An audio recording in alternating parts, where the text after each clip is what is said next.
En 5 étapes, elles ont traversé une partie de la France. Plus de 200 voitures classiques et de compétition lancées dans le Tour Auto 2026, avec un passage attendu en Béarn et le plaisir de se mesurer sur le circuit de Pau-Arnos.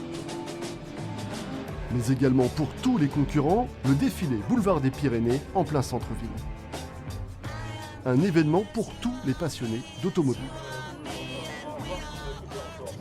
J'aimais bien venir avant au Grand Prix de Pau, avant où on pouvait voir ce genre de voiture un petit peu même plus récente tourner.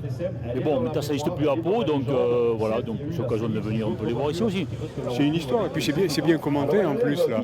Donc il nous donne un petit peu un air d'autrefois. Des anciennes encore en pleine forme et qui avalent les kilomètres du Tour Auto. Il y en a quelques-unes qui pètent à rarde, mais ils arrivent quand même de Clermont-Ferrand à passer au Pont du Gard, à Toulouse et à Pau. Super quand même pour la mécanique. Le parcours est chronométré, mais l'essentiel évidemment est ailleurs. Il s'agit surtout de se rassembler entre amateurs de mécanique, collectionneurs, pilotes.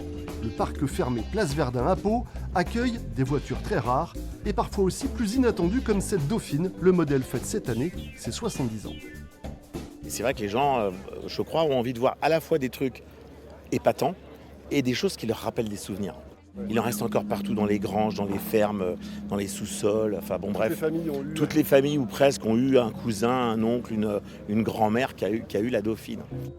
Avec un même rituel de mécanique à chaque étape, capot ouvert, les belles ont besoin d'attention. L'engouement pour les voitures historiques est bien réel. Je trouve que depuis quelques années, les gens en France s'intéressent de plus en plus aux voitures anciennes. C'est ce qui fait le charme de ça. C'est ça, l'auteur de l'essence, du cuir.